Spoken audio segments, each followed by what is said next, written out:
Hey, good morning, guys, and welcome to the vlog. So, the last few days or the last few vlogs have been predominantly about new toys, specifically the DJI Mavic drone.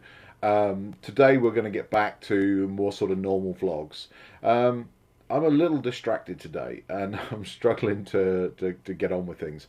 And that's because my grandson is due any day now. In fact, he was due, where are we, 2 days ago. So my daughter is at that point where she's getting ready to give birth, but he's showing no signs of coming along. And obviously, I'm leaving for Amsterdam on Friday for a week, so I would really like my grandson to make an appearance before I head off. But that said, Amsterdam's a 45-minute flight away. It's not a huge problem if he shows up a little bit later. I can jump on a plane and come home and see him. But in the interim, I need to focus on getting a couple of presentations done.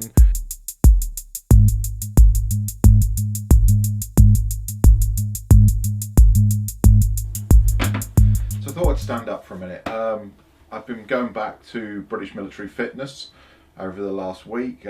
First couple of sessions done, and I have what they call DOMS, which is delayed onset muscle soreness. I.e., my legs are killing me from all the exercise, but it's good. It's good to be back to being able to get fit after surgery. So what am I doing for the next couple of days? The next couple of days, I have to build 3 presentations for the ISE show next week in Amsterdam. If you're planning to be at ISE, please do come by the show, come by the stand.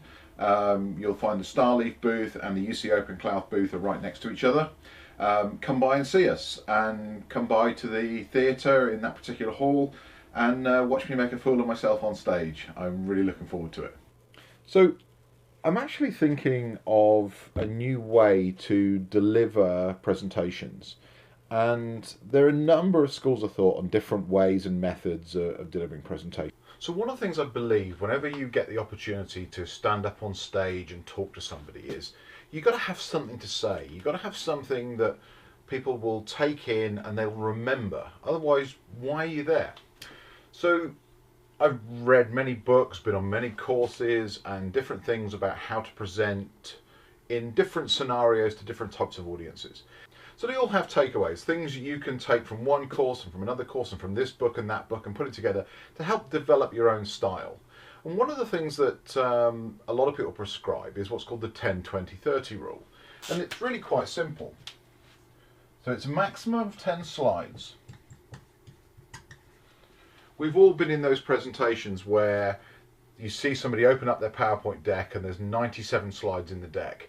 And everybody inwardly groans, think, oh, this is going to take a long time. So 10 slides, a maximum of 20 minutes.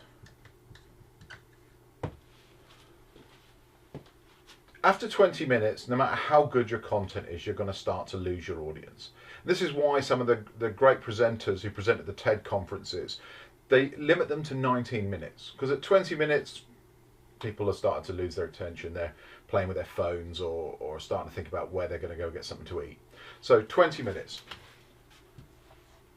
30-point fonts.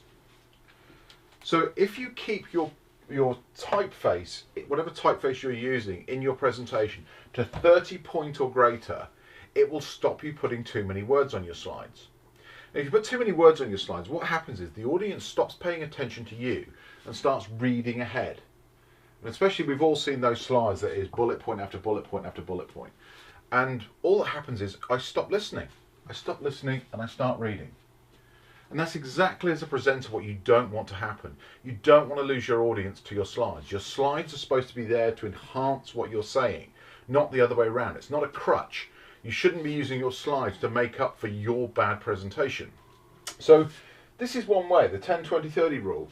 A lot of people prescribe to it. It is a very, very good method, but I'm really looking for something different. I'm really looking for a way of catching the people who have 5 minutes, people who have an attention span of 2 minutes, and also catching the people who have an attention span that's a lot longer. So I'm actually thinking that the way I'll deliver these presentations next week is I'll give you the punchline right at the beginning. So it's sort of, you can imagine my slides will be, this is me, this is my introduction, and here is the answer. Then if you're one of those people that came into the theatre because your feet are killing you, because you've been wandering around this enormous trade show all day, and you sat down for 5 minutes and you literally have to go, you're not going to stay to the end. You didn't miss out on the message. And what I'll do then for the rest of the presentation is explain how we got to that answer. So it's a case of, it's just like handing in your homework at school and the teacher says, show your workings out. So here is my result, now I'm going to explain the workings out. So that's my plan. That's my plan to shake things up a little bit, to catch the people who, like I say, have a very short attention span or have a very limited amount of time to stay, maybe can't stay for the full presentation. But also then to explain to those that do have the time to spend with me how I arrived at that particular conclusion and what the call to action is, all that information is based upon. So that's my plan for next week. We'll see if it works out. For the observant amongst you, yes, I did get a haircut at lunchtime. The early parts of the vlog this morning, I suddenly noticed I had very, very long, well, long for me, hair. I wanted to wrap up today with a bit of a complaint. And I know with all the things going on in the world, this is going to seem really minor, but it's something that's been on my mind for a few days, and it's been annoying the hell out of me. Actually, to the gentleman that sent me private messages on Twitter the day before yesterday, saying that I should be getting involved with all the things that are going on in the world. This vlog is not going to change the world. It is not an opportunity, no matter what I feel about what is going on in the world, to get involved in political discussions one way or another. I think it's incredible to see the numbers of people that are out there protesting and saying that they don't accept what is going on in the world at the moment. And I have my own opinions on that, which I will discuss at some point when the mood takes me, but not today. But the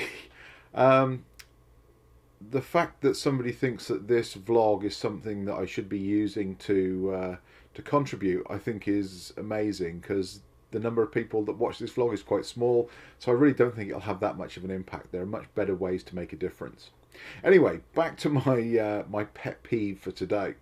So I travel a fair bit for work. I get to stay in lots of different hotels, and I've noticed just of late a lot of hotels are now sending out surveys every time you stay with them.